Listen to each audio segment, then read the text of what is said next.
दोस्तों स्वागत है आप सभी का हमारे YouTube चैनल में। आज हम सॉल्व करेंगे एनटीपीसी का पिछला पेपर। लगातार हम इसकी सीरीज चला रहे हैं और ये पार्ट नंबर आज का 38 होगा। इससे पहले हम बाकी सारे पार्ट्स करवा चुके हैं। देखना चाहते हैं तो चैनल के प्लेलिस्ट में आप जाइए। अलग से हमने प्लेलिस्ट बना दिया है एनटीपीसी, जो पिछली बार क्वेश्चन पेपर पूछे गए थे। दोस्तों किसी भी एग्जाम का प्रीवियस ईयर अपने आप में महत्वपूर्ण भूमिका निभाता है। इससे हमें ये आइडिया लग जाता है कि किस टाइप की क्वेश्चंस कौन से पेपर में आए थे और क्या-क्या टॉपिक हैं जिन्हें हमें ध्यान में रखना होगा अगर हम तैयारी कर रहे हैं। तो ये सब देखने को मिलेगा आज के इस वीडियो में। चलिए शुरुआत करते हैं वीडियो की। लेकिन दोस्तों चैनल पे अब तक नए हो और सब्सक्राइब नहीं किया है तो आपसे रिक्वेस्ट है चैनल को सब्सक्राइब कर लीजिए और बेल आइकन भी दबा लीजिए ताकि जब भी हम वीडियो अपलोड करें आपके पास नोटिफिकेशन पहुंच जाए। आज का पहला क्वेश्चन है, इस dash is one of the major factor responsible for deforestation. यानी कि इसका जो मेन घटक है किसका, वनीकरण को जो हम काट रहे हैं, यानी कि वनों को जो हम कटाई कर रहे हैं, वृक्षों की कटाई कर रहे हैं, जंगलों को नष्ट कर रहे हैं, मेन इसके पीछे का रीजन क्या है, तो ये है एग्रीकल्चर। इस बेसिस पे हम इनको काट रहे हैं पेड़ों को और नई नई खेती की हम व्यवस्था बना रहे हैं। और इसके साथ साथ दोस्तों ये भी है कि हम यहाँ पर घर बना रहे हैं और मकान बना रहे हैं, बस्तियां हो रही हैं, इस वजह से भी कटाव में वृद्धि हो रही है पेड़ों की। अगला क्वेश्चन है, निम्नलिखित में से कौन सा एक अंतर्राष्ट्रीय संगठन नहीं है। देखो नहीं है की बात कर रहा है तो ये रक्षा अनुसंधान और विकास संगठन यानी कि defence research and development organisation, ये अंतर्राष्ट्रीय नहीं है दोस्तों, ये राष्ट्रीय है। ऑप्शन तीसरा वाला। नेक्स्ट क्वेश्चन, ऐसी संख्या जिसका गुणनखंड स्वयं वह संख्या और एक होता है क्या कहलाता है। तो देखो उसी जैसे मान लो 5 ले लिया तो 5 का गुणनखंड 5 होगा, केवल 5 होगा और उसके साथ साथ 1 होगा, तो 5 और 1 इसके गुणनखंड हो जाएंगे। इसको हम बोलते हैं अभाज्य संख्या के रूप में हम जानते हैं ऐसी संख्याओं को। ठीक है, अब जैसे मान लो कि 5 है तो 5 जो कटेगा वो सिर्फ और सिर्फ केवल और केवल 5 से ही कटेगा, 5 एकम 5 और 1 से कटेगा। अगला क्वेश्चन, दिए गए विकल्पों में से उस अचरांकीय समूह का चयन करें जो निम्नलिखित श्रृंखला में पृष्ठ चिह्न के स्थान पर आ सकता है। मैं इसको जूम करता हूँ और फिर दिखाता हूँ। जैसे देखो Z 1 4 9 और 16 है, तो पहले ये जो नंबर है मैं इनको यहाँ पर लिख देता हूँ ताकि आपकी समझ में और बेहतर तरीके से आ सके। तो देखो यहाँ पर लिखा हुआ है नंबर के रूप में 1 4 9 और 16 लिखा हुआ है। तो यहाँ पर मैं इसको बाहर लिखता हूँ 1 4 9 16। अब देखो 1 और 4 के बीच में गैप 3 का है और यहाँ पर गैप 5 का और यहाँ पर गैप है 7 का। तो अब आप बताओ अगला गैप क्या होना चाहिए। यहाँ पर गैप अगला होना चाहिए था 9 का। अब 16 में से अगर हम 9 जोड़ते हैं तो क्या आ जाएगा, यहाँ पर हो जाएगा 25। तो सही आंसर में क्या आएगा 25। अब देखो 25 बी और सी यानी कि सेकंड और थर्ड दोनों में लिखा हुआ है। अब हमें लेटर भी देखना पड़ेगा, वी आएगा कि आर आएगा। तो लेटर देखो, अब जेड जो लिखा हुआ है, जेड के बाद एक्स यानी कि हम पीछे की तरफ जा रहे हैं लेकिन एक एक को छोड़ करके पीछे जा रहे हैं, यानी कि हर दूसरा वाला हम लिख रहे हैं। जैसे एक्स से वी हो गया और टी के बाद वी के बाद हो गया यहाँ पर टी हो गया। वैसे ही अब हमें देखना है कि टी के बाद क्या आने वाला है। तो देखो अगर यहाँ पर हम R लिख देते हैं तो R के बाद S गैप होगा और आएगा T, तो इसका मतलब S छोड़कर हम R लिखेंगे। तो 25 तो पहले से आ रहा था, R आएगा साथ में तो जाएगा R और उसके साथ 25। तो ऑप्शन नंबर हमारा कौन सा हो जाएगा, तीसरा वाला राइट ऑप्शन हो जाएगा। अगला question, the value of a machine depreciates at the rate of 10% per annum if its present value is 1,62,000 what was the cost the machine 2 years ago। यानी कि आज से 2 साल पहले इसका मूल्य क्या रहा होगा अगर कोई भी जो मशीन है उसका रेट हर साल 10% के हिसाब से कम होता रहता है और वर्तमान समय में उसका जो रेट है 1,62,000 रुपये है। तो देखो ये फार्मूला लगेगा जैसे हम लगाते थे मिश्र धन वाला, ठीक वैसे ही लगेगा। तो मान लिया यहाँ पर कि अब वर्तमान समय में कितने दिया है 162, तो यहाँ पर 162 यानी कि 1,62,000, इसको आप लिखेंगे 1,62,000। अब मान लिया कि रही होगी x 2 साल पहले। अब देखो 1 माइनस कितने परसेंट 10, तो नीचे लिखिए 100 हम लिखते हैं क्योंकि परसेंटेज हटाते हैं। कितने साल की बात हो रही है 2, तो आप ऊपर लिखेंगे 2।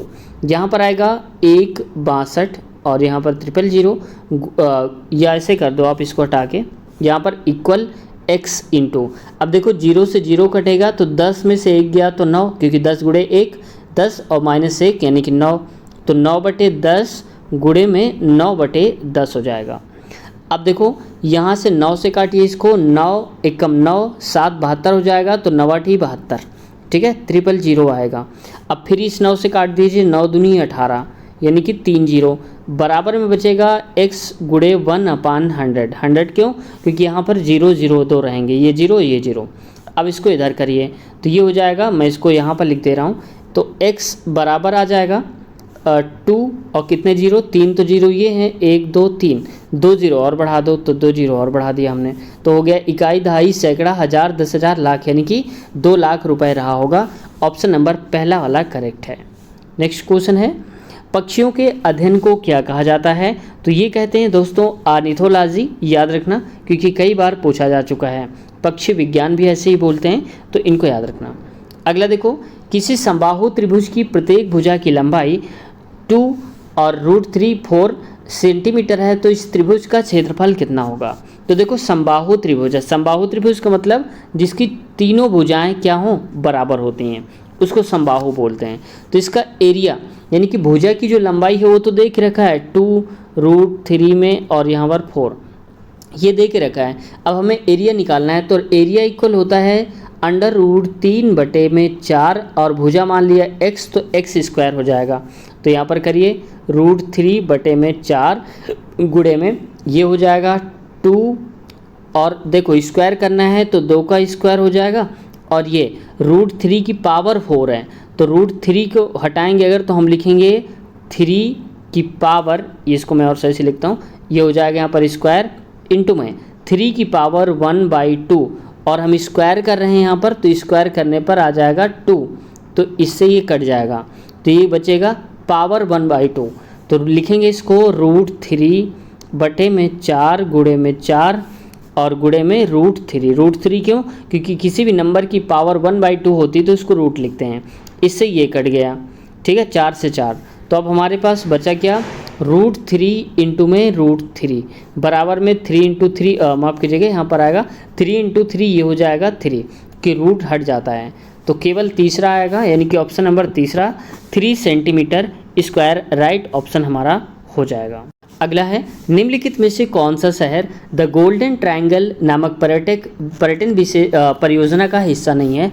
दोस्तों देखो ये क्वेश्चन से याद रखना क्योंकि बहुत बार रिपीट होने के चांसेस होते हैं और ये क्वेश्चन दोबारा से भी पूछे जा सकते हैं। तो देखो यहाँ से आपके सारे सब्जेक्ट तैयार होते जाएंगे अगर आप ये क्वेश्चन देख लेते हैं। तो देखो इसमें द गोल्डन ट्रायंगल के नाम से हम किसको जानते हैं? तो ये लखनऊ शहर को हम जानते हैं, याद रखना। अगला है, संयुक्त राष्ट्र द्वारा पर्यावरण एवं विकास पर रियो घोषणा को मंजूरी किस वर्ष दी गई थी? तो ये 1992 में दी गई थी। पर्यावरण को लेकर के वहाँ पर एक सम्मेलन होता है, तो यहाँ पर 1992 से शुरुआत हुई थी इसकी। नेक्स्ट में आते हैं। अगला, UN पर्यावरणीय गतिविधियों का समन्वय करने वाला अंतर्राष्ट्रीय संगठन कौन सा है? तो ये है संयुक्त राष्ट्र पर्यावरण कार्यक्रम, यानी कि United Nations environment programme. Option चौथा करेक्ट आंसर हो जाएगा। नेक्स्ट क्वेश्चन में आते हैं, which one of the following is not a part of the local government in India? यानी कि हमारे देश में जो लोकल गवर्नमेंट का एक हिस्सा नहीं है वो कौन नहीं है? तो डेवलपमेंट अथॉरिटी जो होती है वो लोकल गवर्नमेंट में नहीं आती है, जबकि नगर पालिका, जिला परिषद और ग्राम पंचायत ये लोकल की गवर्नमेंट हैं। देखा होगा कि आपने, इनका इलेक्शन होता है और इनकी पार्टी नहीं होती है, ठीक है, ये लोकल के होते हैं। अगला क्वेश्चन, यदि 1 1 1 और डॉट डॉट करके 1 n अंक तक लिखा गया है तो 9 से विभाज्य है, तो n का न्यूनतम मान क्या होगा? न्यूनतम मतलब कम से कम, छोटा से छोटा मान क्या होगा? तो देखो अगर हमें ये देखना होता है कि कोई संख्या 9 से विभाज्य है या नहीं है, तो हम क्या करते हैं, सारे अंकों को जोड़ देते हैं। एग्जाम्पल के लिए जैसे मान लो कहीं पर लिखा है, ये लिखा हुआ है, ठीक है, या इसको मान लो कि और छोटा कर लो, इसको मान लो कि लिखा है यहाँ पर 4, ठीक है, तो हमें बताना है 9 से विभाजित है या फिर नहीं है। तो हम सारे अंकों को जोड़ते हैं, यानी कि 2 + 3 + 4, तो 4 3 2 5 और 5 4 9, यानी कि 9 होगा। 9 और 9 से डिवाइड तो होता ही होता है, मतलब ये 234 9 से डिवाइड है। ठीक उसी प्रकार से अब ये जो 1 1 लिखा है इन सबको हम ऐड करेंगे, तो कितनी बार आप बताओ कि 1 1 होना चाहिए कि इन सबको ऐड करने पर हमारे पास टोटल 9 आए, क्योंकि 9 से विभाज्य के लिए छोटी छोटी संख्या 9 होना चाहिए, उससे कम नहीं होना चाहिए। तो आप कहेंगे कि सबको अगर प्लस करेंगे तो 9 बार अगर 1 1 लिखा होगा तो आसानी से 9 से कट जाएगा। तो देखो ऑप्शन नंबर 9 हो जाएगा, क्योंकि एक को हम 9 बार लिखेंगे, सबको जोड़ देंगे तो 9 आएगा और 9 से विभाजित करेंगे, आंसर हो जाएगा। अगला देखो, 1998 में भारत में परमाणु विस्फोटक उपकरणों का परीक्षण डैश में किया गया था, तो ये पोखरण में किया गया दोस्तों। ऑप्शन सेकंड वाला राइट आंसर है।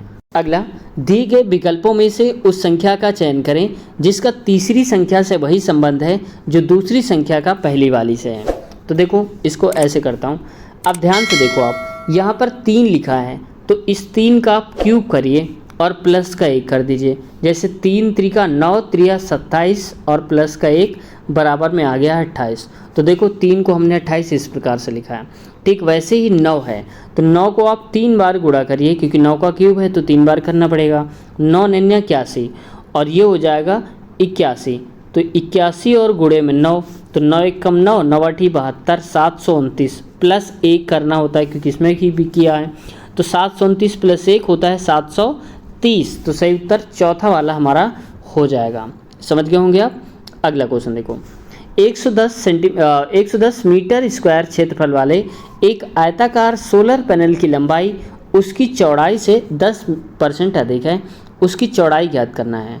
तो देखो 10%, सबसे पहले परसेंट वाला देखो, ये चैप्टर अगर कंप्लीट आप पढ़ना चाहते तो हमने करवा दिया है। इसी वीडियो के नीचे आपको लिंक मिल जाएगी परसेंटेज की, वहाँ से आप देख सकते हैं। इसके बाद कोई क्वेश्चन आएंगे तो आप आसानी से उनको सॉल्व कर पाएंगे अगर उस चैप्टर को आप देख लेते हैं।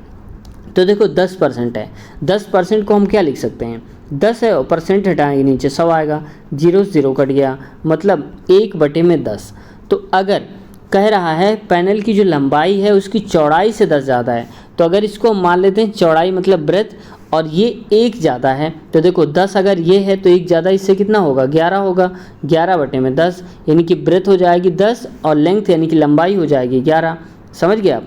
अब कह क्या रहा है, इसकी चौड़ाई ज्ञात करना है। अब चौड़ाई ज्ञात करना है, हमारे हिसाब से एरिया कितना हो जाएगा, लंबाई गुणे चौड़ाई, तो लंबाई और गुणे में ये लासा नहीं है, लंबाई और गुणे में क्या हो जाएगा चौड़ाई, ठीक है, बराबर एरिया जो 110 दे के रखा है ये वाला। अब देखो लंबाई की जगह में हमें क्या रखना है, लंबाई की जगह में 10 रखेंगे। अब ये रेशियो है तो इसलिए हम x मानेंगे, इंटू चौड़ाई है 11x बराबर 110 आ गया। समझ गए होंगे आप। अब देखो यहाँ पर, ठीक है, अगर इसको काटेंगे 0 से 0 कटेगा, 11 से 11 यानी कि x स्क्वायर इक्वल आएगा 1। तो ठीक वैसे ही यहाँ पर x इक्वल हो जाएगा 1। समझ गए आप, x की वैल्यू 1 है।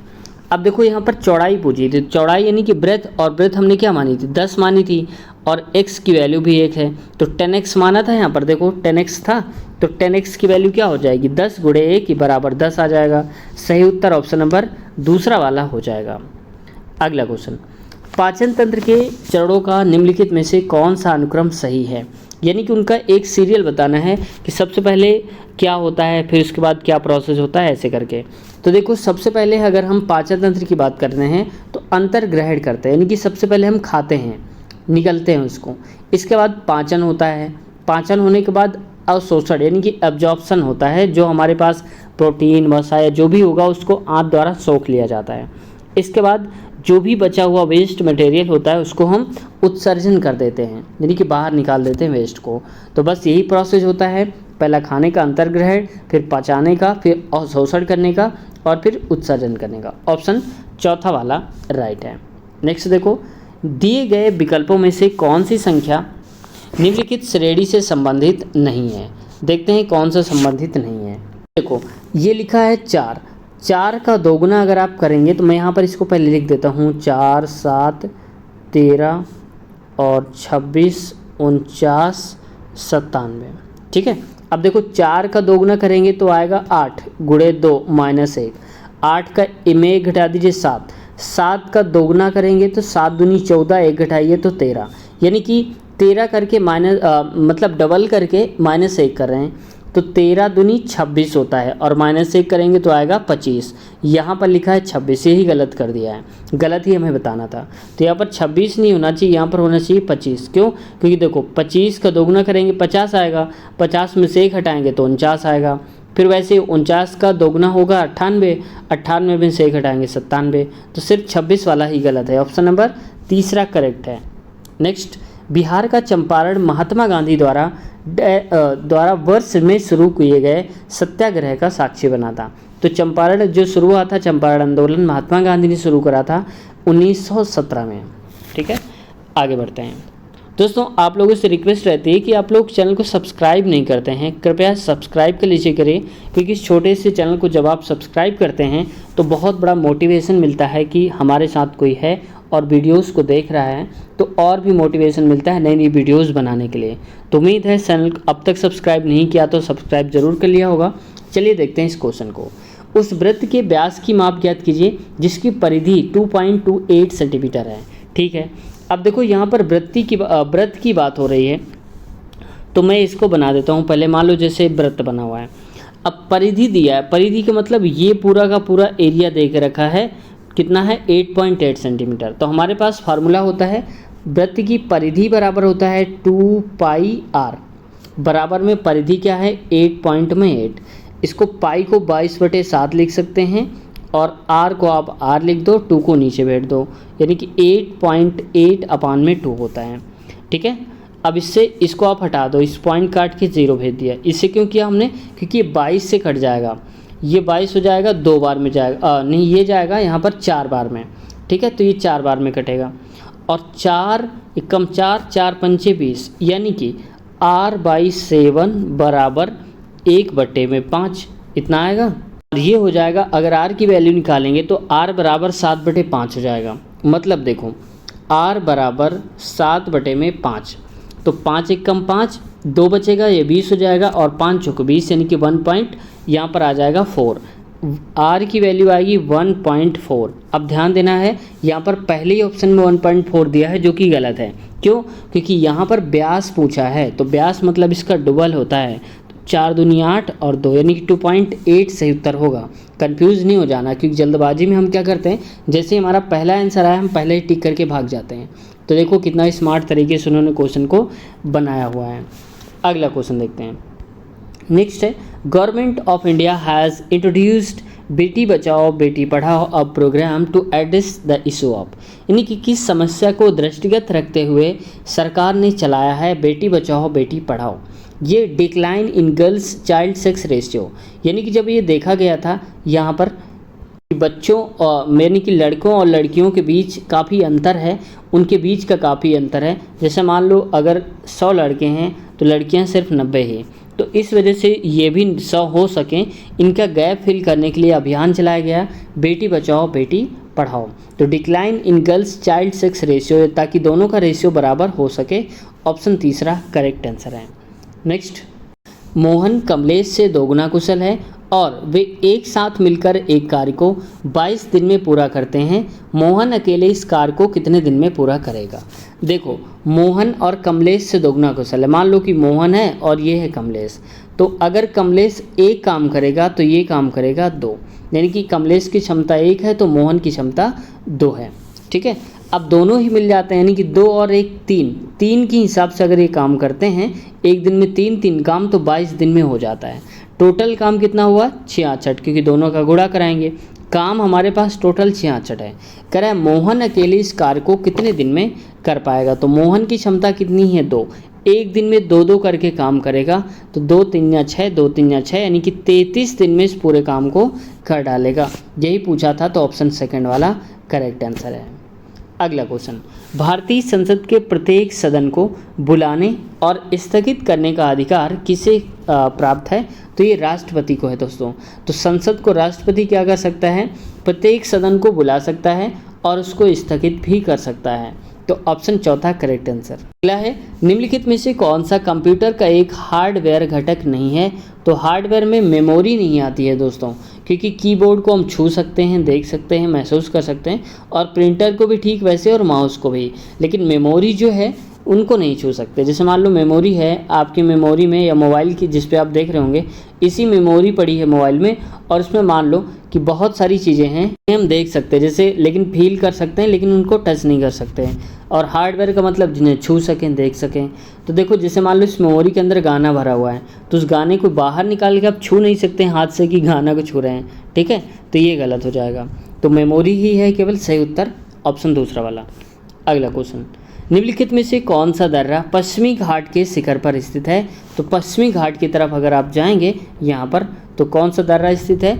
पुणे, मुंबई को पुणे से जोड़ने वाला है, तो वो है भोर घाट दर्रा, ऑप्शन तीसरा वाला। अगला, पाइप ए टैंक को 80 मिनट में भरता है और पाइप बी उसी को 40 मिनट में भरता है। मान लिया कि ए जो पाइप है वो 80 मिनट में भरेगा और बी भरेगा उसको 40 ही मिनट में।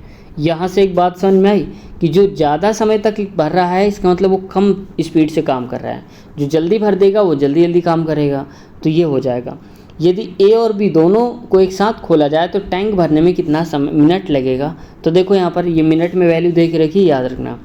अब इसका एलसीएम लेंगे तो ये एलसीएम आएगा 80, तो यहाँ पर लिखेंगे आप 80, और 80 से 80 भाग देंगे तो 1 आएगा, और 40 दूनी 80 यानी कि 2 आएगा। अब कह रहा है टैंक को भरने में कितना मिनट लगेंगे, तो टैंक हमारे पास है 80 और भरना हमें है कितना, दोनों के हिसाब से, यानी कि एक ये भरेगा 2 ये भरेगा, 3 भर देंगे। तो यहाँ पर 3 दूनी 6 हो जाएगा, 2 बचेगा, तो यहाँ पर 3 नुमा 27 नहीं जाएगा। यहाँ पर आपके जो दोस्तों यहाँ पर ये 88 नहीं होगा, यहाँ पर 80 होगा, ठीक है। तो यहाँ पर मैं लिख देता हूँ ये, ठीक है। टोटल काम हमारे पास 80 और 3 के हिसाब से करेंगे, तो बराबर 3 दूनी 6, 2 आएगा, 3 छंग 18, फिर यहाँ 2 बचेगा और नीचे 3, 26 सही 2/3 आएगा, ऑप्शन दूसरा वाला करेक्ट है। अगला क्वेश्चन, स्वतंत्र भारत की पहली निर्वाचित संसद कब से अस्तित्व में आई? तो देखो हमने बोला था कि जहाँ पर पहली और सर्वप्रथम बोला जाता है वो अपने आप में इम्पॉर्टेंट ही होता है। तो ये पहली महिला संसद कौन थी? 1992 में बनी हुई थी, ठीक है, याद रखना आप। आज की वीडियो को हम यहीं तक रखेंगे, इसके आगे वाले ये सारे क्वेश्चंस कवर करेंगे हम नेक्स्ट पार्ट में, क्योंकि पार्ट थोड़ा सा लंबा हो जाता है तो प्रॉब्लम होती है एडिटिंग में और अपलोड करने में। तो उम्मीद है चैनल से कुछ सीखने को मिला होगा, और ऐसे ही वीडियोज़ अगर आप देखना चाहते हैं तो आपसे रिक्वेस्ट है चैनल को सब्सक्राइब कर लीजिए और बेल आइकन भी दबा लीजिए, ताकि जब भी हम वीडियो अपलोड करें आपके पास नोटिफिकेशन पहुँच जाए। साथ ही साथ दोस्तों हमने सबकी अलग अलग प्लेलिस्ट बना दिया है, railway group D, ALP technician, NTPC, तो जो भी आप देखना चाहते हैं आसानी से देख सकते हैं। उसके साथ साथ हमने मैथ की भी बहुत सारे चैप्टर्स अपलोड करे हैं, तो जो भी आप मैथ का चैप्टर्स कमज़ोर है आपका वो देखना चाहते हैं तो भी आप क्लिक करके गणित वीडियोस के नाम से एक प्लेलिस्ट होगा, उस पर क्लिक करेंगे तो सारे पार्ट खुल करके सामने आ जाएंगे। तो उम्मीद करते हैं आप ज़रूर देखेंगे। कोई क्वेश्चन है, कुछ पूछना या कहना चाहते हैं तो कमेंट सेक्शन में आप अपनी बात कह सकते हैं। अपना ख्याल रखिए, टेक केयर, बाय बाय।